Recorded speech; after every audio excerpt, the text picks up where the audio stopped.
Good evening, friends. Namaskar, Vanakkam, Namaste, Sat Sri Akal, Adab, Bonjour, Hola. Wherever you're tuning in from, welcome back to Career Shifts podcast. This time, it's Journey to the Future. Firstly, a heartfelt thank you. Last week's episode wasn't just well received, it was felt. Your messages, your reflections, your stories, they remind me of why I do this.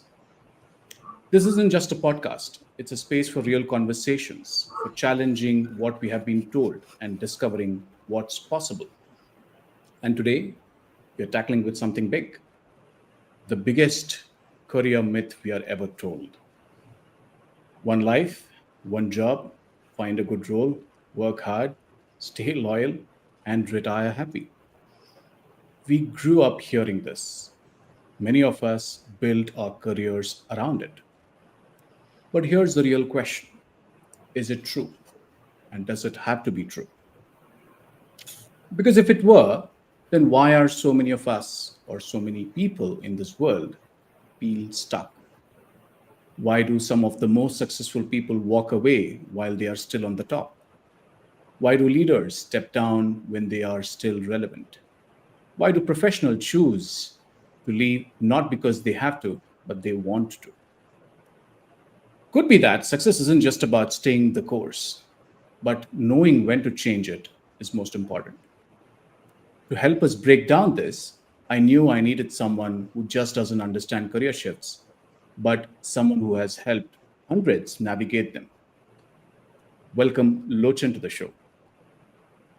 Hi Hi, Lochan. Gopal. Hey, glad to be here. Wonderful.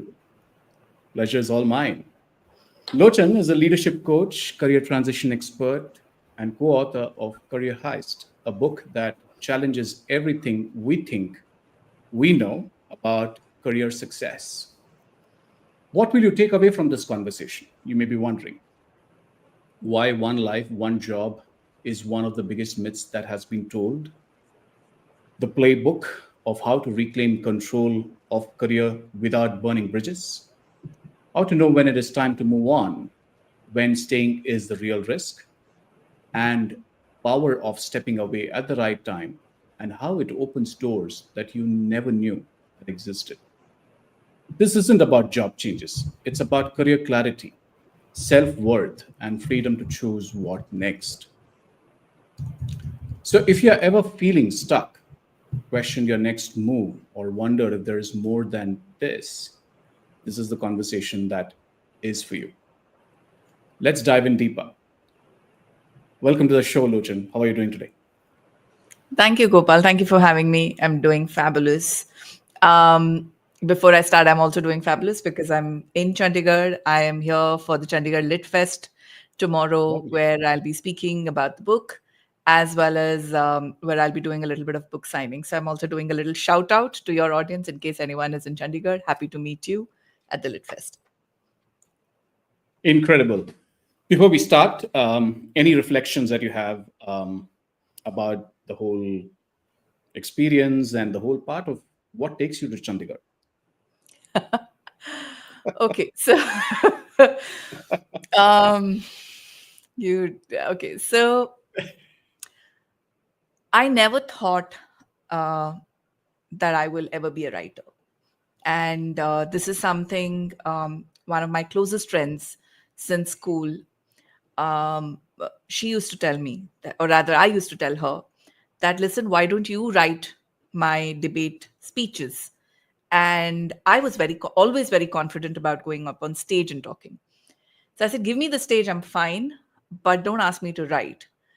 Um, so I never imagined myself to be a writer. It's just that this opportunity came, and it came almost 2.5 years ago.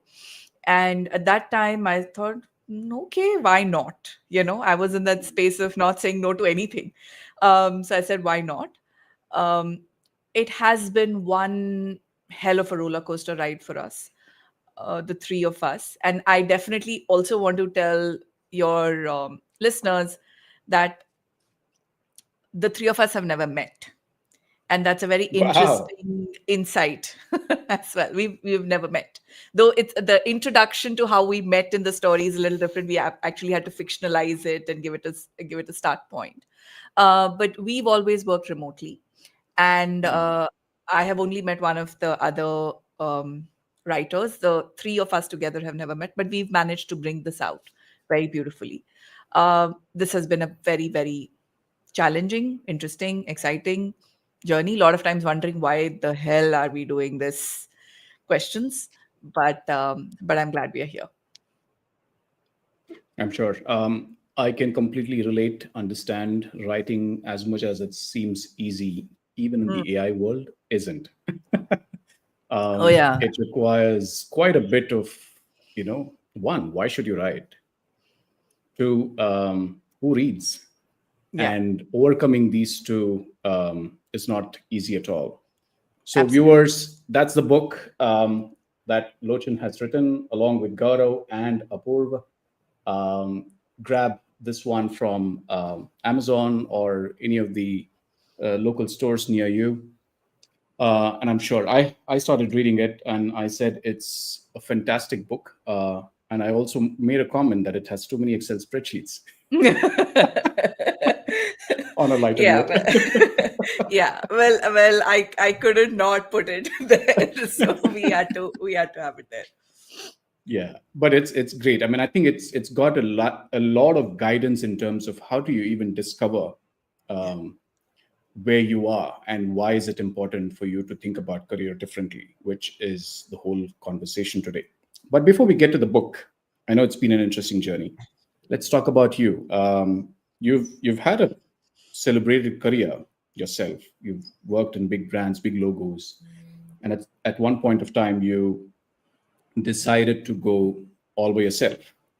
And at Career Shifts, I always bring in people who have had unique career journeys, and yours is one for sure.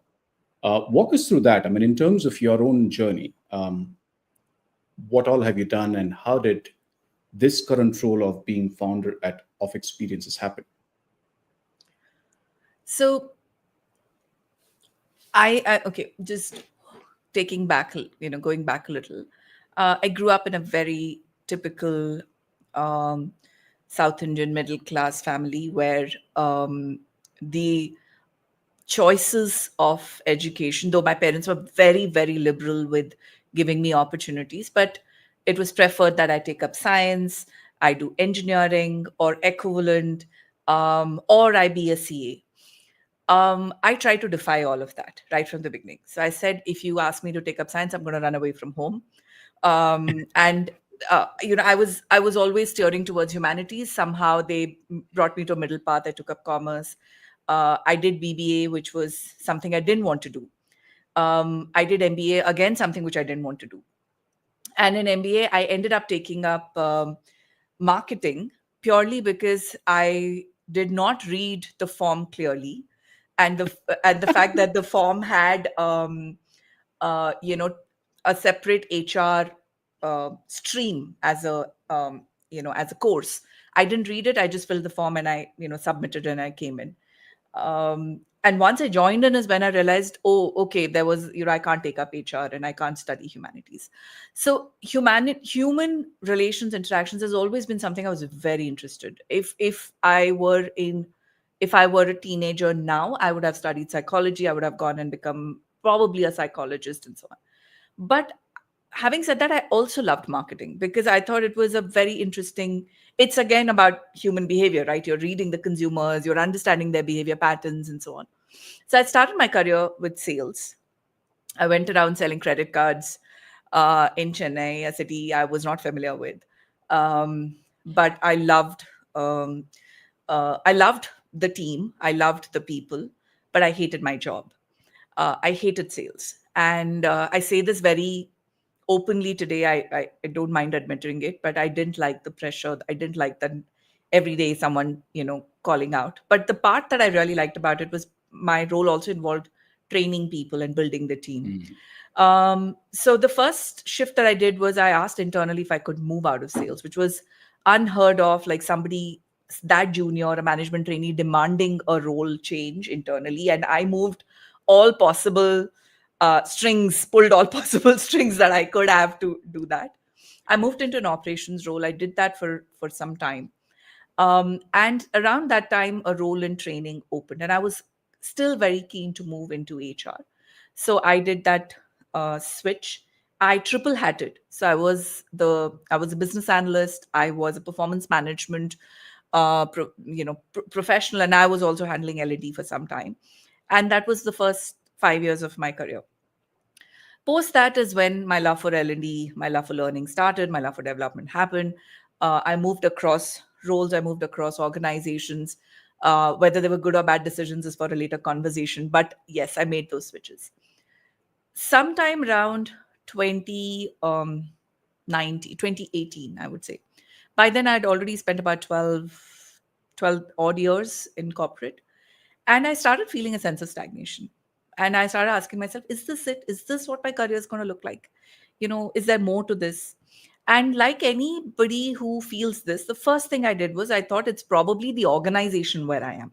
Maybe I'm not being challenged enough. Maybe the work is not interesting and so on. So I started applying for jobs everywhere, and no role excited me. None of the roles. And uh, it just felt like, okay, I'm going to do the same thing, but in a different organization. I'm going to do the same thing, but maybe in a different industry. Do I really want to do this? And I didn't have an answer. And I didn't have anybody giving me an answer either. So what I decided was I said, okay, I'm going to take a break. A very bold move, I would say, purely because I wasn't taking a break for any solid reason. So I wasn't going on maternity. I didn't have like any elderly person to take care of, which legitimizes a woman's break. And a lot of people actually told me, are you mad? You probably are going to, take a setback in your career and so on. But thankfully, my husband and I thrashed it out. He said, okay, take a break. My organization was also very supportive. In fact, I remember talking to my CEO and he said, go ahead. You want to do something, you want to figure it out, do that. This is the time. If you don't like it, come back. I think that gave me a little confidence to do this. And I didn't know what to do, to be honest. At that time, somebody just said, hey, since you are already in L&D, why don't you become a coach? I had no clue what a coach did. I just thought a coach tells a CEO how they're supposed to behave. So I said, yeah, I'll do a coach training. I will come out and start telling all the CEOs, how they should improve the culture of their organization. But that's what changed my life. So when I went in for the coach training program is when I started understanding what is it that I want to set up for myself, is when I started answering questions like, okay, what do I want my career to look like? What are my key strengths? Where am I today? What are my drivers? What are my preferences? How do I want my success to be defined? And these were questions which I had never asked myself. I think the only definition of success till then was, what's your payslip looking like? What's the title that you're getting? And if, like you said, I worked with some really good brands, so I thought I have arrived. But this feeling that I haven't uh, hasn't gone away even now, but to some extent. But it was very nagging. So once I came out of that, is I started coaching other people. I started coaching them from a lens of leadership growth, moving forward in their careers, only to realize everybody was asking this question. Where do I go from here? Where do I go from here? What does my career look like? I've spent 12, 15 years. I don't know if this is what I want, and so on and so forth. And that's where I realized that transitions is a very, very critical piece. If we do not recognize this, it's not going to happen. If we do not take charge of our careers, it's not going to happen. And that's when I decided to be in this space of leadership and career coaching and leadership and career transitions largely. But that's also not how OfExperiences was born. So OfExperiences started because I thought I want to set up a platform for coaching. I spent good 2.5 years trying to build a platform. Unfortunately, I don't think I either had the right partner or the right, the right market understanding, or whatever you want to call it. And also, I do feel that we are still a little away from recognizing the value of coaching in the Indian market. I spent 2.5 years. I burnt money. I spent a lot of time. I hired wrong people. I fired them. I did everything that I should, I could have learned and done. But that also brought me to where I am today with OfExperiences, which is we are we do leadership consulting work, we do career consulting work, and we also do life stage consulting work, which is the most critical piece for, especially for women, is coming back post maternity, coming back post this. So it all looks at it from the different interruptions in careers. How do you make those effective transitions across these three um, points for yourself? That's where we are today. So it was not and if anybody says their career has been a straight line, I would say that you've closed your eyes and someone else is driving. If you are taking charge of your career, there is no way it can be a straight line, because it'll go all over and you'll come right here. And Yeah. that's was my journey, honestly. Incredible. I think uh, it takes a lot of courage, Lochan, to share what you just shared in terms of all the highs and lows as well. We typically only talk about the glory of what it Hmm. takes to be doing what we are doing. That's never the intent. The intent of a platform and a conversation like this is to also talk about challenges that people go Yeah. through. And these are real challenges that aren't Yeah. spoken as much as it should be. But we'll get there in a bit again. Am I'm hoping that this is going live on LinkedIn without any issues. I did see myself that there was a bit of a technical lag, I but it's great to see Gaurav writing in with his comment. He says, writing this book along with Lochan and Apurv has been amazing, right? This also opened up newer insights to each one of us and on how careers are changing in the current world and how one can make meaningful career transitions. Thank you, Gaurav, for joining in, and stay as long as you can, and do share your thoughts in the chats as well. And maybe sometime you and I can have a quick chat about how your journey was as well.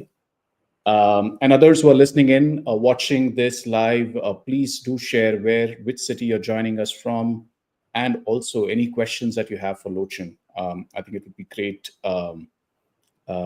Fantastic. Thanks, Kavita. Thanks, Gaurav, for sharing your thoughts. So keep them coming. Keep the questions coming. That's what is going to make this even more impactful for you on whatever questions you find for careers. Do ask Lochan. She's the most experienced in this between the two of us, if I can say Okay, that's good. That's better. that. Lovely. So, Lochan, one of the things that I have, and you and I have spoken about this in the past as well. Yeah. You said career is not a straight line, and which is one of the biggest myth that we often are fed. Um, that it's a one-way street. We keep going up and up and up. We keep trying to seek promotions. We try to seek also the rewards that come with it. Hmm. But it's not never that. I mean, it's going to be um, a bumpy ride. And the world of work that we are currently going through um, is uh, is not an easy one for sure, because I think every every conversation that we have with people within the fraternity of HR or even otherwise are saying that there is a challenge when it comes to how jobs are going on right now.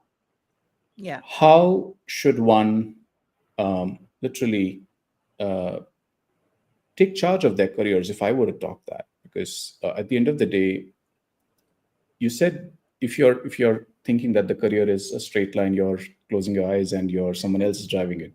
Yeah. Talk us through that, because that seems to be a number one challenge for a lot of people, and unfortunately, it hits them hard when they are expecting it the least. Yeah. So, interestingly, and I was reading this book today called Think Straight, and there was one part which I really liked, is that uh, as individuals, we stop learning by the time we finish our education, right? And especially if you are a kid who has an individual who grew up in the 80s and the 90s, and therefore millennial, and put like I don't know, not Gen Z, but people who are still like 30 plus, bordering millennial and Gen Z and millennials and above. um, we were always told that, okay, finish this and you're settled. Finish this and you're settled, right? Now that you've got a job, you're settled. Now that you're an assistant manager, you're settled. um, I remember my father asking me this question and saying, uh, you're changing jobs in like 6 years. Are you sure that's the right thing to do? I said, yeah, how else will I grow? And he could not fathom the idea that somebody will change jobs. Okay. And I'm talking careers, that's a different lens, right? Yeah, yeah. So we need to remember a couple of things, right? One, um, unlike, I mean, even back then, financial security wasn't the case for a lot of people, yes. But a lot of middle class families, uh, especially if they were in government jobs, etc., got pensions, right?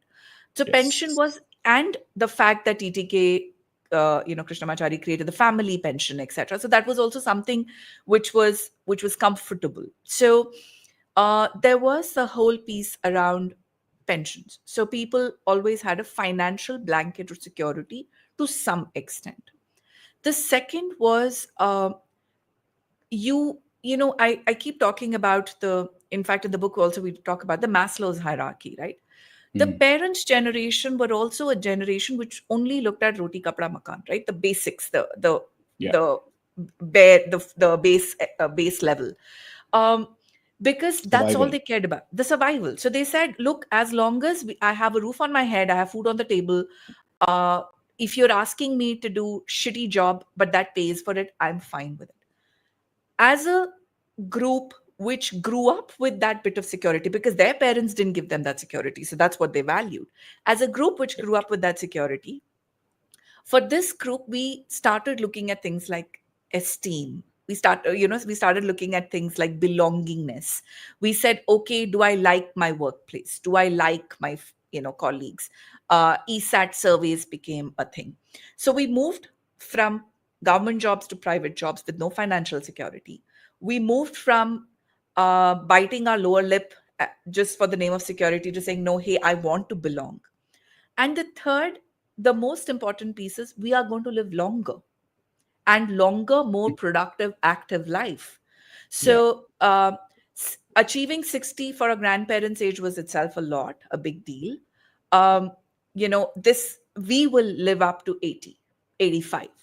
And we will have to have a productive life up to 70. So if you start working at 2021 and you have a productive life up to 70, you're talking about 50 years of being productive. 50 years of being Mm. where you do not have financial security. What are you going to do with your career? Right? And the rate of change of technology is way faster than we would like to believe, right? I mean, I saw one video and I couldn't stop laughing. There was this millennial mom showing her young daughter how to play a cassette on a music system, and that was really hilarious. But that also showed the gap. She actually is putting the whole cassette with the case. She's trying to put it inside because she doesn't know how to put this, how to work this. That's the speed of technological change that we are talking about, right? So so when all of this is happening, your career cannot be the same. So if you Mm. are expecting that, okay, I became an assistant manager, I'll become a manager, I'll become a senior manager, then I'll become an AVP, VP, senior VP, director, MD, and I will retire. And all of this, by the way, I have this one godfather who will take care of my career, my manager. As he grows, I will also grow. And therefore, my career is all set. The chances are you will find yourself redundant in a span of 5 years. And that is the reality today. We know more people are being made redundant in their roles, not because they're not good performers, but because the role is not needed anymore. So I always suggest people that look at your careers. If you have to be productive for 50 years, look at it in three tranches of 15 years kind of a space. You need to have a career goal for every 10 years that you have, right? So the first 10 years, you will, based on whatever education that you've had, you'll probably build it and so on. And usually it's around the 10th year mark where you start getting in the itch. Okay. Mm. It's not the 7-year marriage itch, but it's the 10-year work itch where you're like, is this what I want to do? Is this what it is? Blah, blah, blah. I don't want to do this anymore. Questions that start coming in.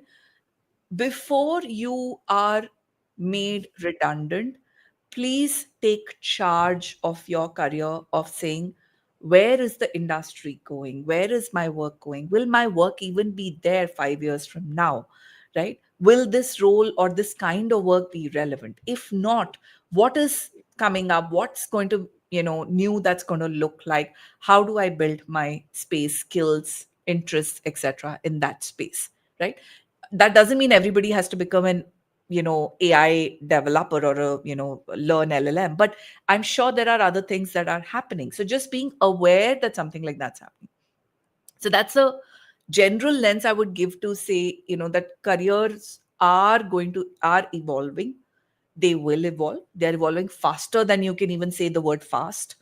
So how do you keep yourself updated if you are depending on the organization to take care of your career growth, which is what we were told, which is what, when we came in, we were shown those great PPTs and said, don't worry, career charting pathing framework is all here. You have to perform and you have to do these 5 things and you will grow. The same organizations are coming back and saying, we cannot give them a career path anymore because we don't know if this role even is relevant or exists, right? So I keep saying this, and that's also the name why we use the word heist for the book. Is if you think of Ocean's 11, Ocean's 12, they did a heist, and you're always cheering for the robbers because they're planning, they're strategizing, they have a Yes. plan A, they have a plan B, they have a plan C, apart from the fabulous um, George Clooney leading the way, etc. But you are rooting for them and you want them to succeed. If plan A doesn't work, they switch to plan B. Plan B doesn't work, they switch to plan C, and so on and so forth.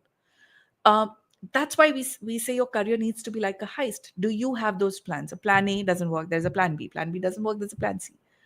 And therefore, how are you also catering to your financial requirements?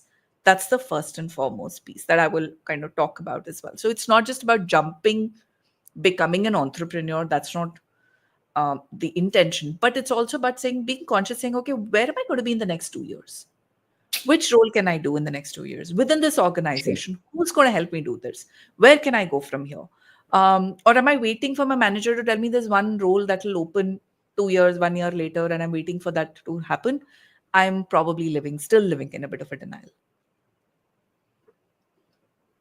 Interesting. And as you were speaking about this, I was wondering,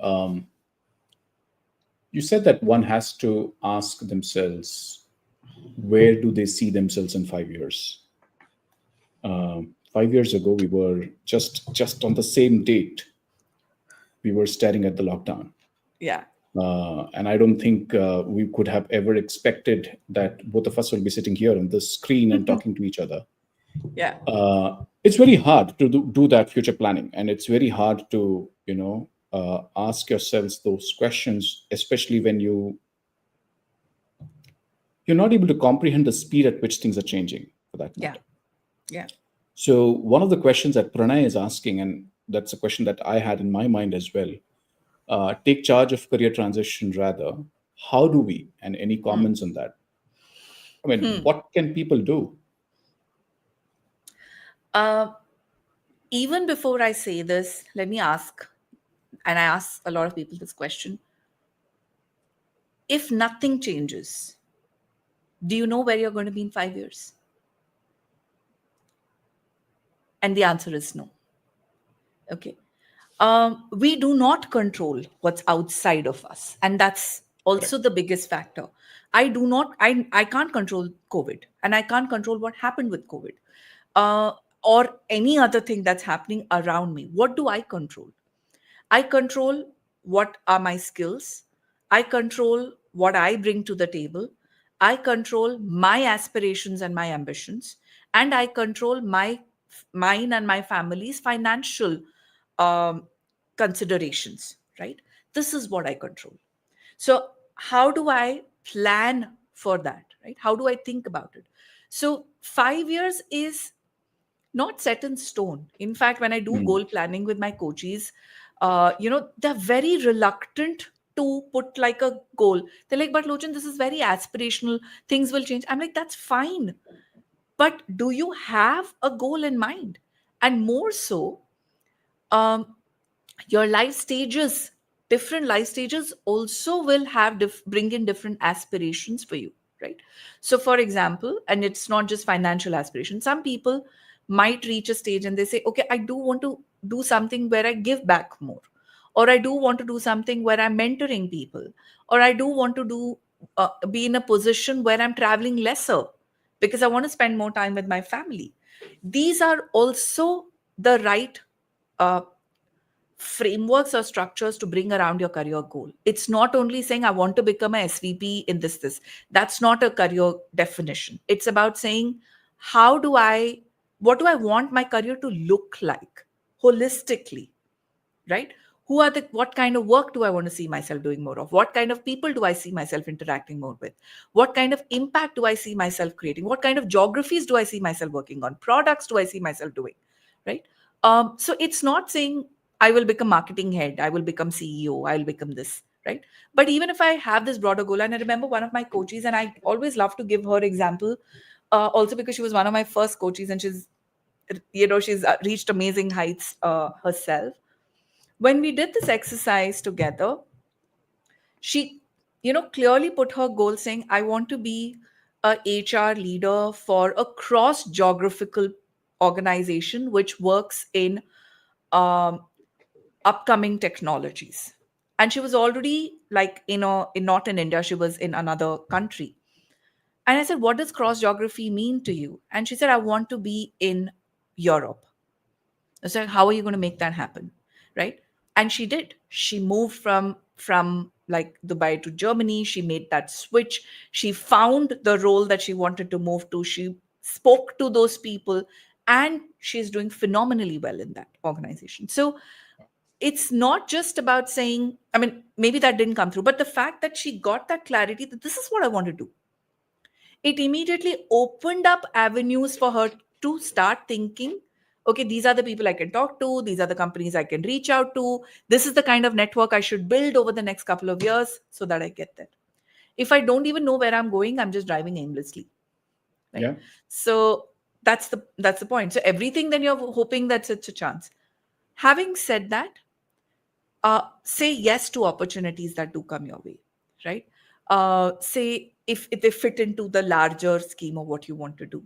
Also, uh, be open to learning new things.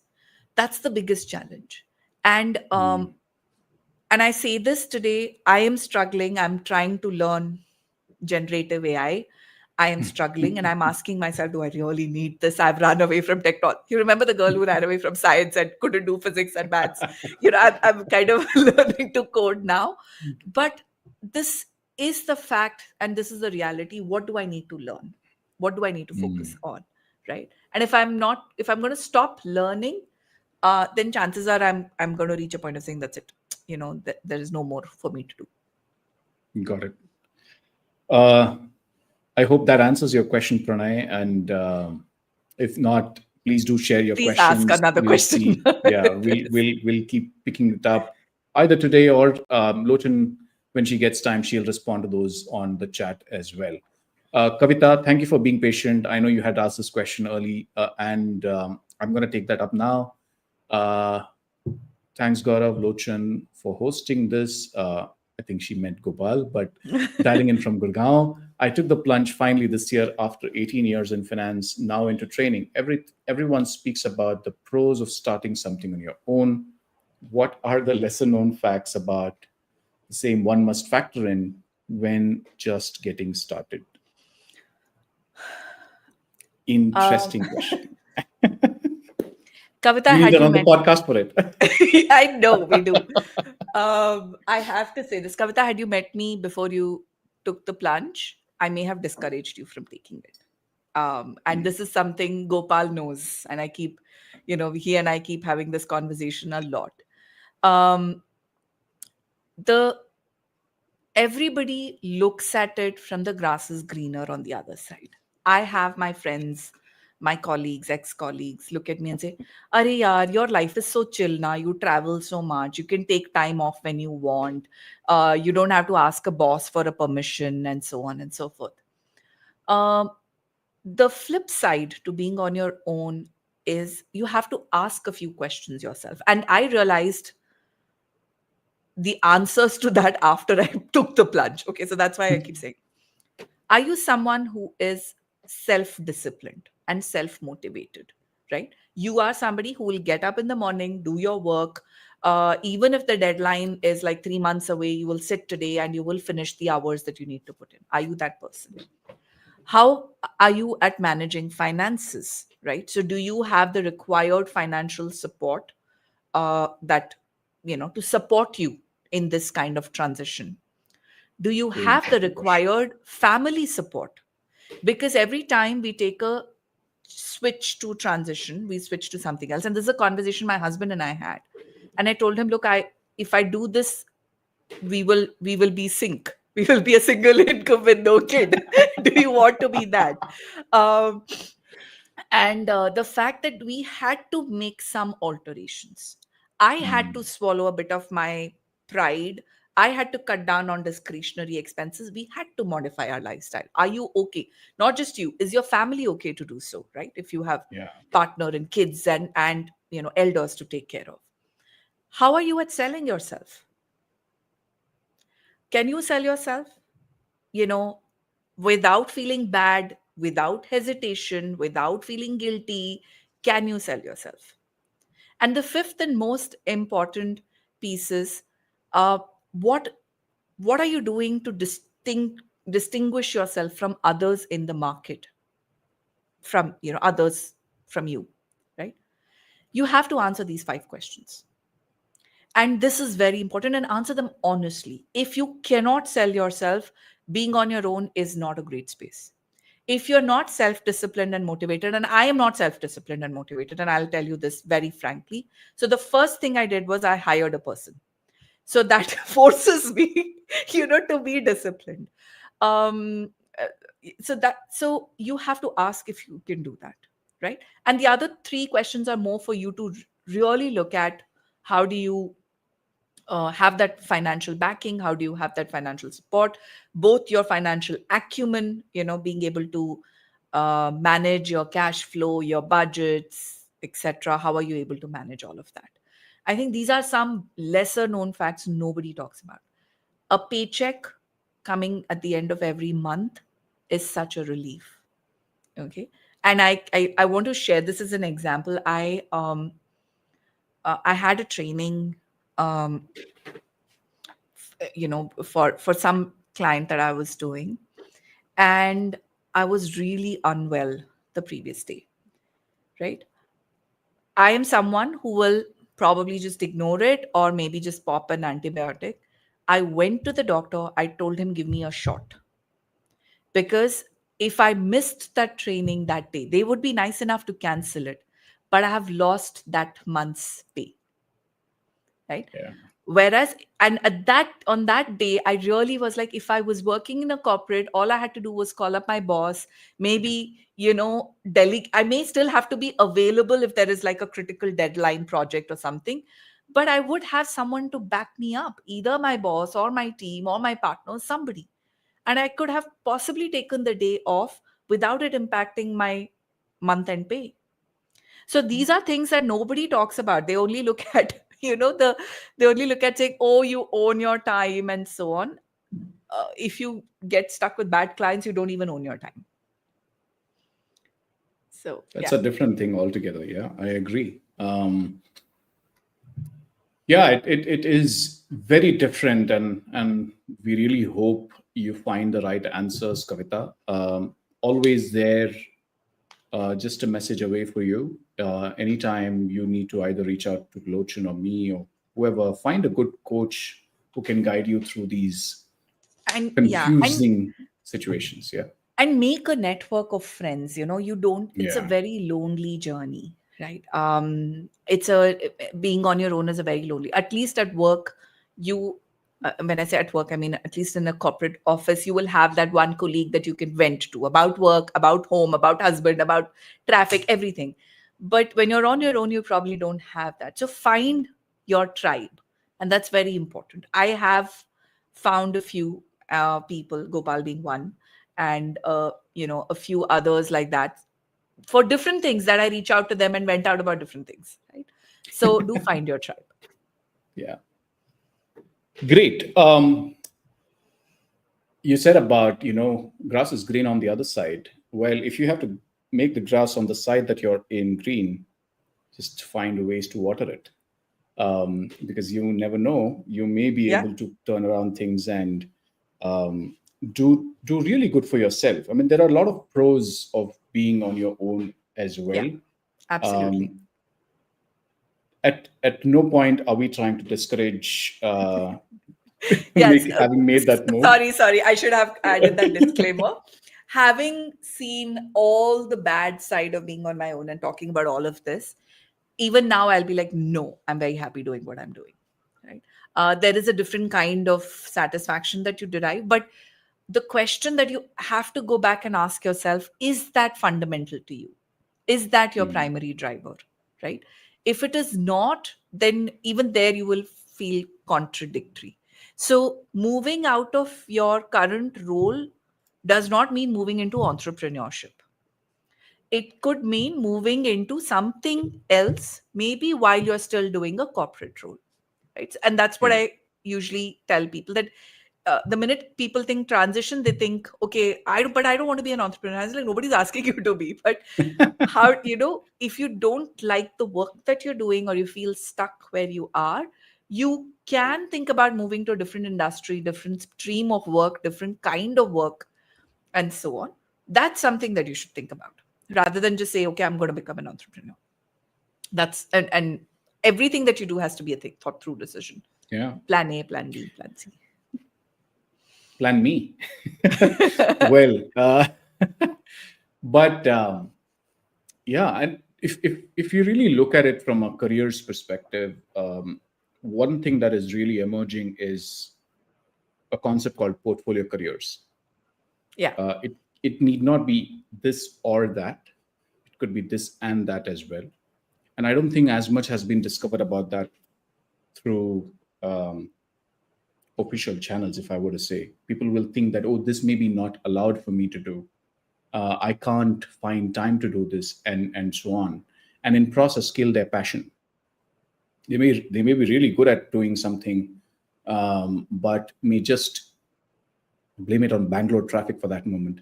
But they may say that I'm stuck in traffic. Where do I have time to do this? Yeah. Now, what do you think about the concept of portfolio careers? And I'm asking this more from a perspective of people who are millennials and maybe Gen Alphas and Gen Zs are doing it even more today, and which organizations are having a hard time understanding. What are your Yeah. views? Is this here to stay? Is this here to grow? Any thoughts on that? Oh, yes. First and foremost, I think the piece that we need to recognize is as millennials, because I think the Gen X's time is kind of over. They are all wondering what to do with us. I didn't realize that millennials will be sitting at the top of these decision making positions. Yeah. But first and foremost, we have to start recognizing that we also are going to have multiple careers, and Mm. the careers definition is going to be very different, right? Yeah. And I'll give an example of someone I know who spent 20 years in an operations role, very senior guy. Nobody imagined him outside of like operations, pricing, strategy kind of a thing. He made a switch to HR, and that's where he is in the last 2 years, and figuring out if he wants to continue his career in HR. So I'm just saying that a career transition can look like that also, and multiple careers can look like that as well. So it doesn't only have to be moving across geographies. Um, Gen Zs and Gen Alphas, I don't know, but Gen Zs for sure are looking at portfolio careers. I'll give example of two of my team members. In fact, Deepthi, who's my partner, just last week she finished a fabulous piece using pyrography, which is basically carving on wood. And she Wow. got a commissioned assignment from somebody, and she did that for them. She's an artist on the side, and she actually uses the weekend to do her work. And she doesn't like to talk about it, so I talk about her work. I do her sales pitch. um, so the fact that both sets of work that she does, what she does with off experiences, she's my partner, my founding partner. So she does everything for off experiences that a founder does. And she also does this on the side, which is monetizing. And because she doesn't put pressure on that, this is easy. She doesn't put pressure on this, that is easy. And both are possible. The other is another team member of mine. She's a travel influencer. So she uses her weekend to travel.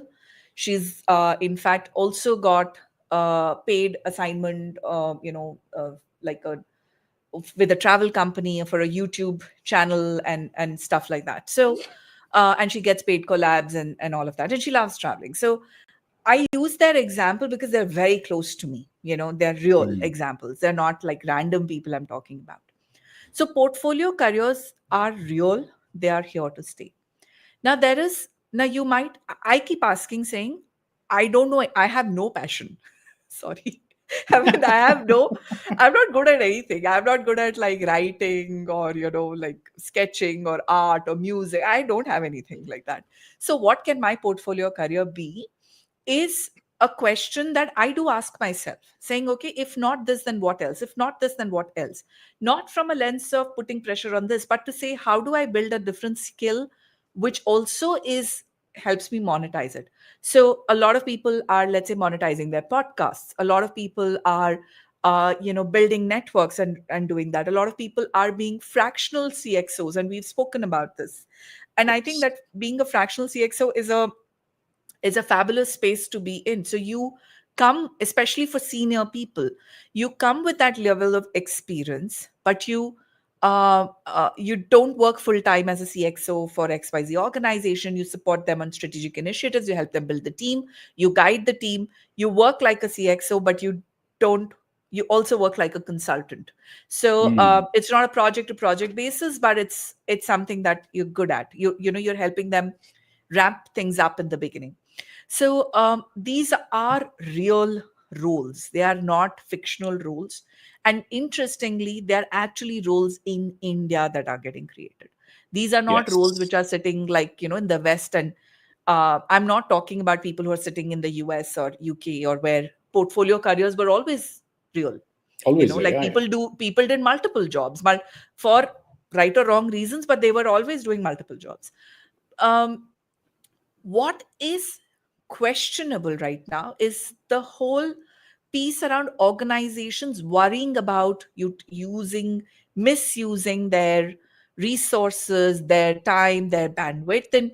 And somehow we, as Indians, we have this whole mentality of trying to hoard and micromanage and like look at it, people, remote work Control. is a and control everything that we do. um the Gen Zs are asking for it. You tell them that you don't have, the weekends are not yours, they are going to revolt. You tell them that, you cannot have another alternate career, they'll say, boss, then I don't want to work with you. So we are going to see more and more Gen Zs getting up, doing something, wanting to do five different things at the same time. And that's not too far away. That's Yeah. literally, we are staring down the barrel. That's literally going to be in another 3 to 4 years. You will find everybody, your next door neighbor's kid, your team member, this and that, everyone coming back and saying they're doing something else. Yeah. Yeah. Whether that is good or not, I think it's only someone's guess and time to tell. Not And from a perspective of, I mean, it's not the morality aspect of it, but from a health perspective, from a discipline perspective, is that good thing? I think requires a bit more of planning and discipline. I think so there is a difference between being fickle Hmm. and having a portfolio career. Okay. Yeah. So you remember the time where, you know, if there was this classmate who was really not doing anything, and when we would meet that classmate, he would say, yeah, you know, मैं ये भी कर रहा हूँ, मैं वो भी कर रहा हूँ, मैं trading भी करता हूँ, मैं वो भी करता, and in the end we would be basically like, boss, he's not doing anything, right? Hmm. So that's not what a portfolio career is. You are serious about the 2 or 3 different things that you're doing. You are Hmm. disciplined about it. So the 2 people whose examples I'm giving, they're very disciplined about what they do. It's not Hmm. random. They spend their weekends, they spend their morning time, they spend their off work hours, you know, pouring themselves into the other pieces Into that they it. are doing, Yeah. right? Yeah. So I think that's something that we have to call out and be very, and we have to make it very um, clear, or we have to, you know, kind of emphasize on that a lot more, to say that there is discipline. Only people who are disciplined can actually have portfolio careers. I would put it the Interesting. other way True. around. So, True. you True. know, if you're not Absolutely. disciplined, then you're just basically jumping from one thing to the other and next Yeah. shiny thing, and you're, you know, jack of all trades. Yeah. Interesting. Let's shift the focus to women, and all the lot of work that you do revolves around them. It's never easy for people, unfortunately, to do everything that they do and yet also manage their careers. Hmm. The result is seen in everything, every stat, every report any organization is bringing out.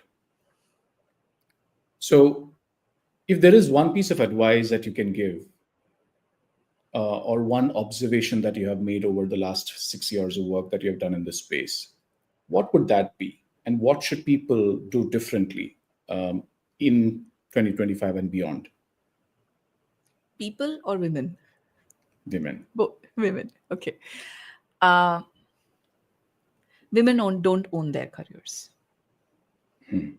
Um, and I'm not saying this from a lens of that they take breaks or anything. That's their choice, and that's absolutely okay. Um, people choose breaks, they choose something else. But do you own your career? Do you own your career growth? Do you own your career decisions? So the fact that I want that promotion, do I go and ask my manager about it? The fact that I want um, a little flexibility, do I want?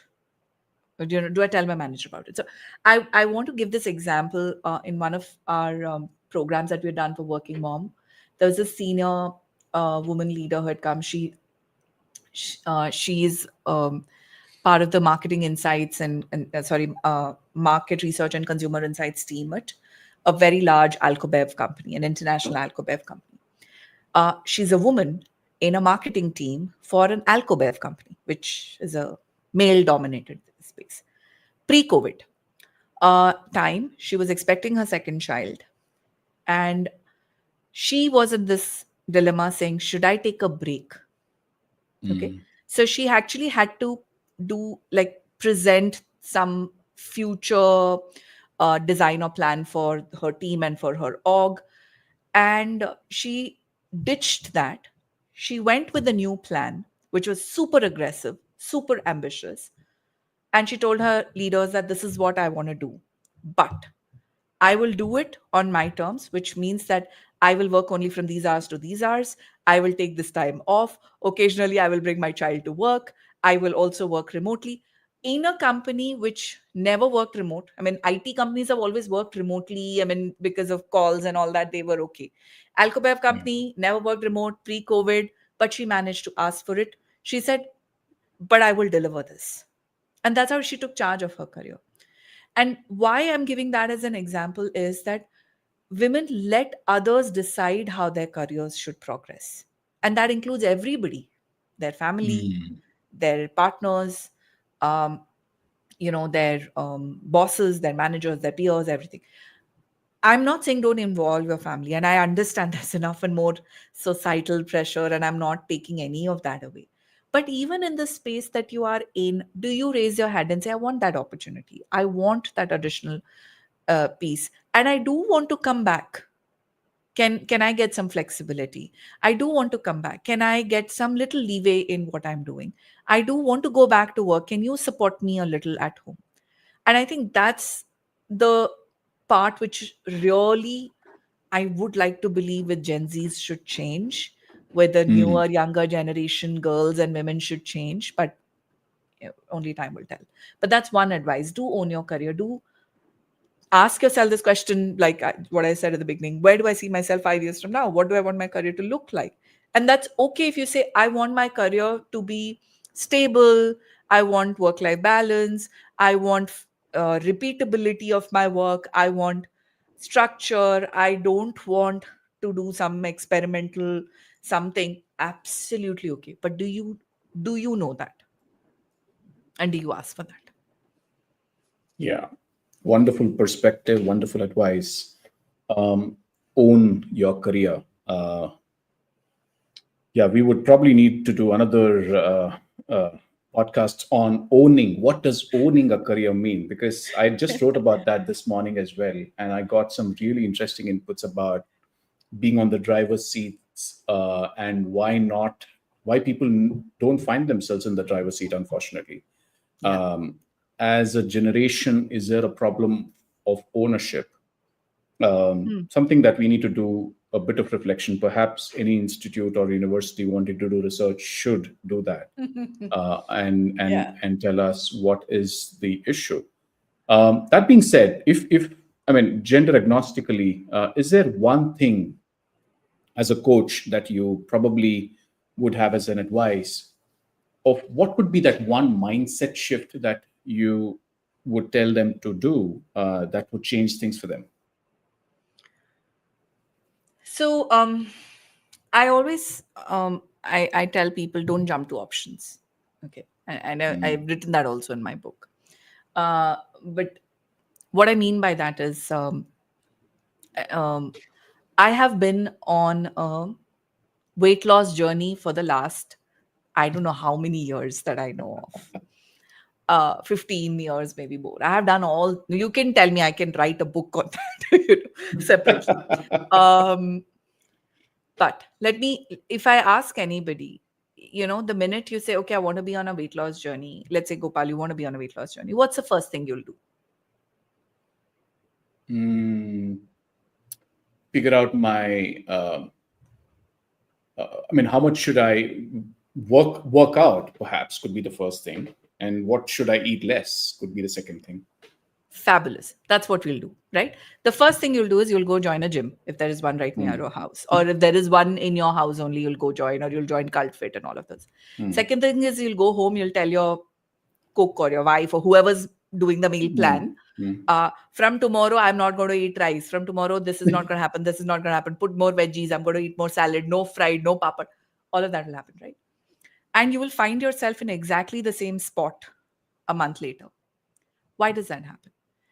So the reason is that we do not understand the why of why what we are doing, right? So when somebody is not happy in their current role, what is the first thing they Mm. say? अरे खुश नहीं हो तो find a new Totally. job, right? Find a छोड़ new दो, job. right? Find a new job. But nobody stops and asks saying, why am I not happy in this current job? What is about this current job that's not making me happy? Is it the manager? Is it the workload? Is it the fact that maybe I wanted to do more people managing work, but I'm not getting to do that? Or I wanted to actually do more technical work, but I'm only doing people management work. I'm only coordinating for projects and so on, right? Or is it that, you know, um, I got passed over for a promotion, right? Understand the why you're not happy in the current job. The reason is that if you do not understand that why, you're going to carry that why into the next job. Because in the next job, Yes. you will jump in to say, oh, this is better salary, better this, and better brand, and you make that jump. You will actually not solve for that problem. So the same logic. Not today I say I don't call it a weight loss journey anymore, but today I say I'm on a fitness journey because my why is clear. And Mm. also that I recognize that I am an emotional eater. So when I am stressed, I eat. When I am upset, I eat. So now that I understand that, I control my emotions, not my food.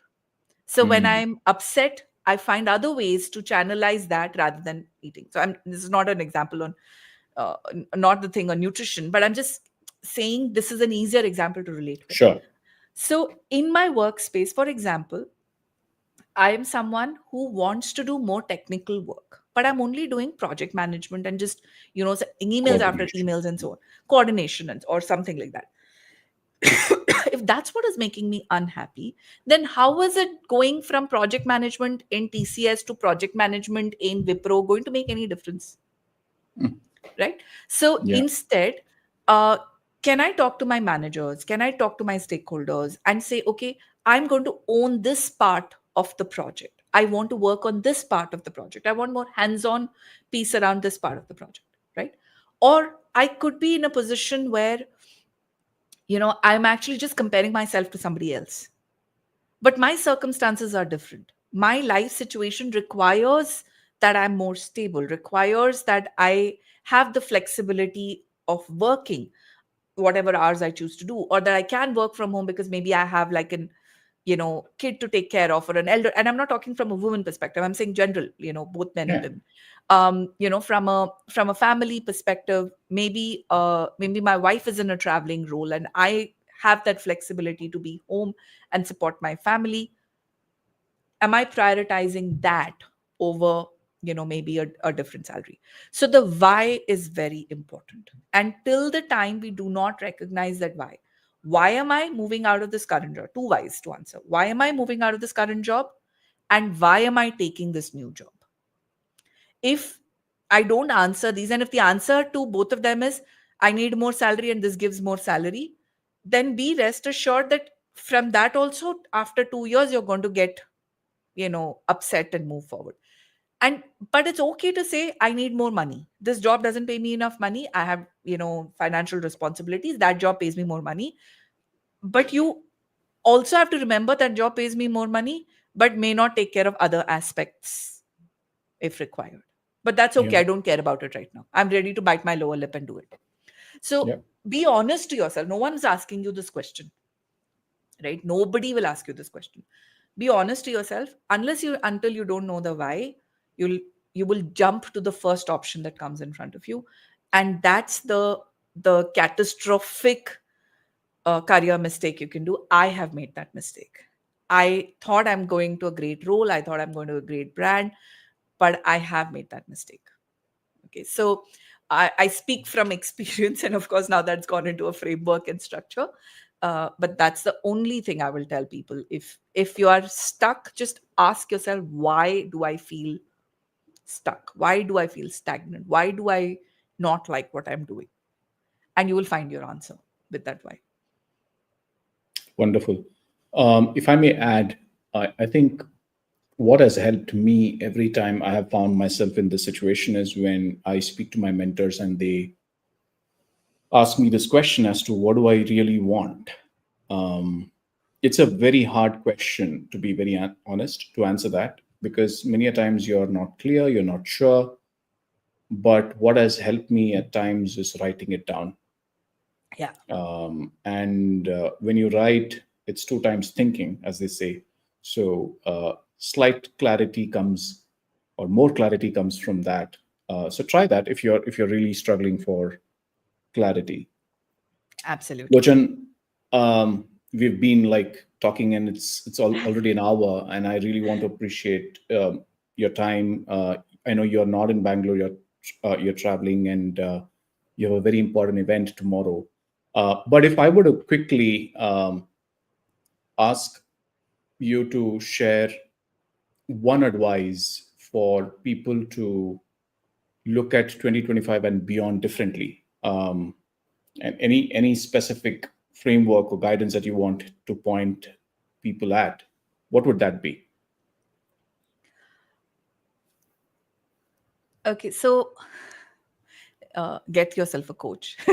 But that's True obviously that. in my in a different interest. But um, answer these 3 questions for yourself, okay?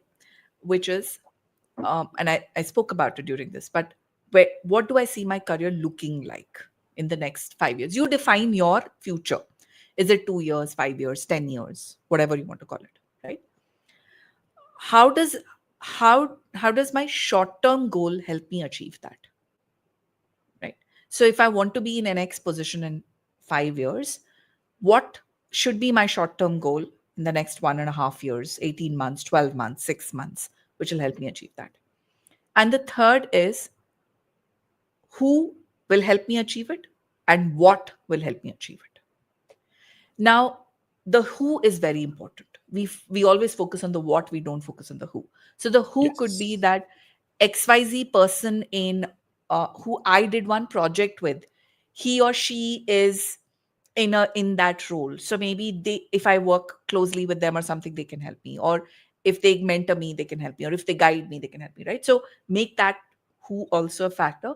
And the what is purely your lens of skills. So I usually ask people to write down their 20 skills, that strengths that they have, small, big, everything linked together.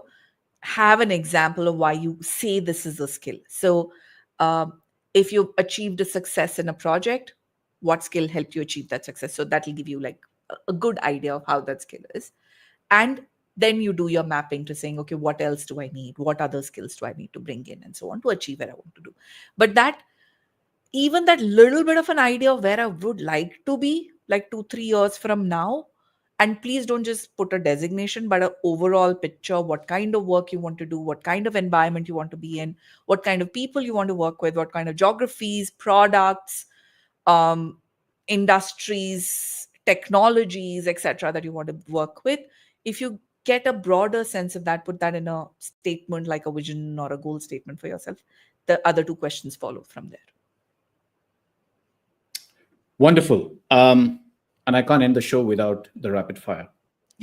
Oh, there is one. Okay. Okay. So I'm like on coffee with Karan now. And do I get a buzzer? So, Well, no, because we are in different cities, and this is not an in-person podcast. But oh, okay. a quick one, and not too many questions at that. Stability or growth? Which one would you choose, and why? Personally, me or advisory me? You. Personally, You. growth, always. Growth.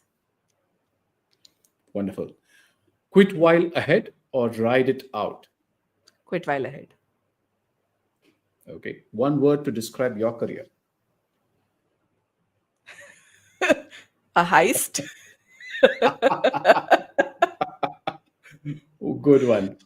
And worst career advice that you have ever received? Worst career advice. Join a government job. Man. Sorry? Join a government job. No, I don't think that's a worst career To say that it's a advice. worst, yeah, true. That's not a worst career advice. I would be like, dude, why didn't I do it now? And in fact, the fact that I'm sitting in an IAS quarter or something, I'm like, why didn't I do it? No, but worst career advice was that you should be passionate about your career. It's always, it's a googly. I mean, I don't think I can ever understand that. And I think I was confused for the first 10 years because I didn't find anything passionate. So I thought I'm probably going to suck at my career. So you need to be passionate to be successful, or you need to be passionate about your career. I think that's the worst career advice. Well, discipline is what we need, and that is what we lack, perhaps, which is what I think is the most important skill that we need as humanity today. Well, that for later. Thank you so much for being on this show. Really appreciate you taking your precious time and share your wonderful perspectives. Any parting thoughts, comments? Thank you, Gopal, for having me here. Thank you for hosting this, for doing career shifts and bringing in all these different perspectives. Of course, as a parting thought, in case anybody from your audience wants to pick up Career Heist, it's available on Amazon. It's available on all bookstores. If you want to reach out, either Gopal or me, we are both available on LinkedIn. You can always DM us, connect with us as well. And I think the more conversations we have about careers, the the more different perspectives we bring around it, the more normalized we make different career choices. And I think Yes. that's what, that's why I kind of really like what you're doing. So it just brings in that perspective and um, makes everyone feel that, you know, they are not outside of any race, or True. they are not like at a disadvantage. Everyone has their journey, so pick your lane, and have build and be clear about why you're in that lane. Wonderful. Thank you so much, Lochan, and to everyone who is joining us live, watching this show on LinkedIn or YouTube, or even people who would watch this or listen to this on other platforms later. Lochan, your insights from Career Heist and the way you challenged the conventional thinking around careers, leadership was eye opening indeed. I think you have given us the language for something many feel, but very hard to articulate. And that sense of being stuck, of outgrowing a role or wanting more but not knowing what's next, is something that everybody will be able to relate to. This conversation has been more than a practical advice, but also a call to action. It's indeed a wake up call for all of you to stop sleepwalking through your career, to stop waiting for signs, validation, or permission. Because sometimes the real risk isn't in leaving early, it's in staying too long and slowly fading into irrelevance. Happens to a lot of people. This isn't about ambition, it is about alignment. It is something when you know your growth has outplaced your role and having the courage to do something about it. To everyone tuning in, whether live or catching later, thank you. Your presence, your curiosity, and your willingness to rethink what a successful career really looks like, that's what keeps this podcast alive. As season two continues to unfold, the conversation sets the tone for what's coming. Bold, honest, human stories, and challenge the rules that were taught and help us write new ones. If this episode resonated with you, drop us a note, DM, LinkedIn, YouTube, wherever you're watching this. And if you've ever felt like you're in a job that no longer fits, you become, then take a call on what you want to do next. As Lochin mentioned, we are always there to help. You never know. There are doors that you haven't seen yet. And sometimes the bravest thing you can do is reach for that handle. More to come, more stories, more shifts. Until then, stay curious, stay courageous, keep tuning into Journey to the Future on LinkedIn, YouTube, Spotify, and Apple Podcast. Thank you and see you soon. Thanks everyone, and have a great weekend and stay safe. Bye. Thanks, Gopal. Bye.